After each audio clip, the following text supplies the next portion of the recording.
Sir Ed Davey, Leader of the Liberal Democrats. Thank you, Mr. Speaker. It's 2022 all over again. Back then, when he stood on this side of the House, it was Boris Johnson who was accused of misleading Parliament and scapegoating senior officials. The then Leader of the Opposition couldn't have been clearer. The public need to know, he said, that not all politicians are the same, that not all politicians put themselves above their country, and that honesty, integrity and accountability matter. So he promised change, Mr. Speaker. He promised to break the cycle and stop the chaos. And he promised a government with, and I quote, more focus on long-term strategy, not the short-term distractions that can animate Westminster. I'm afraid the fact that he even had to make the statement today shows how badly he has failed, how badly he has let down the millions of people across our country who are so desperate for change.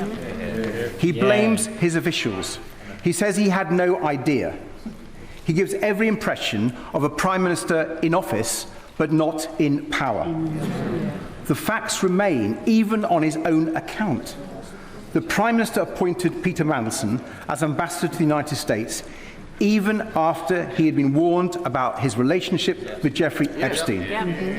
The Prime Minister announced the appointment before Mandelson had been vetted, despite the clear risk to national security of putting someone unsuitable in that role.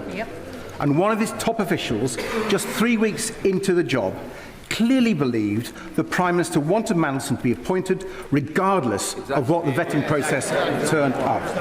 And the Prime Minister has relied on the vetting process to defend his decisions. So why did he ask so few questions personally about the vetting process itself? We all know the truth, Mr. Speaker. The Prime Minister knew that appointing Mandelson was an enormous risk. He decided it was a risk worth taking, a catastrophic error of judgment. And now that it's blown up in his face, the only decent thing to do is to take responsibility. Back in 2022, the Prime Minister rightly accused Boris Johnson of expecting others to take the blame while he clung on. That was not acceptable then, and it's not acceptable now. So I hope the Prime Minister can at least tell the House this, and we'll be listening very carefully to his answer.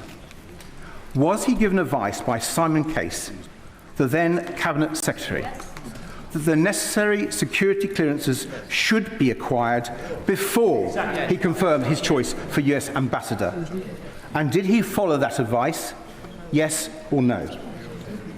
Mr. Speaker, after the years of chaos under the Conservatives, we needed a government focused on the interests of the people, the cost of living crisis, the health and care crisis, our national security.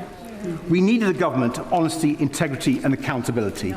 So will the Prime Minister finally accept that the only way he can help to deliver that is to resign? Prime Minister. As Sir Ed Davey concludes his scathing in segregation, a visible tension fills the room before Keir Starmer stands to respond. So let's listen to Keir, how he responds to this. Mr. Speaker, I set out in my statement the full facts.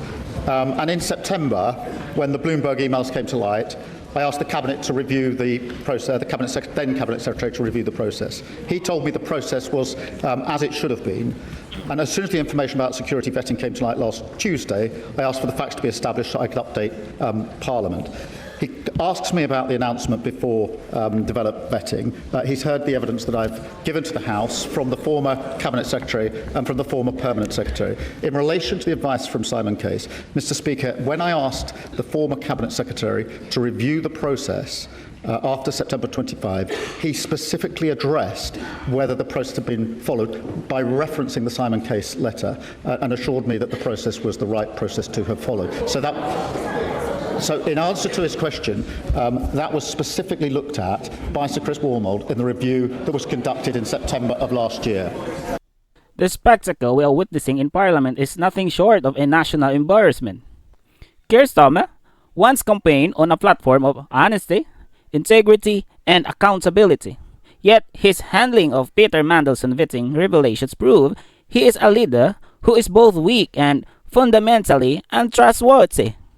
By appointing an individual to a critical role like U.S. ambassador, despite clear warning about past associations, and announcing it before vetting was even complete, Starmer has prioritized political maneuvering over national security.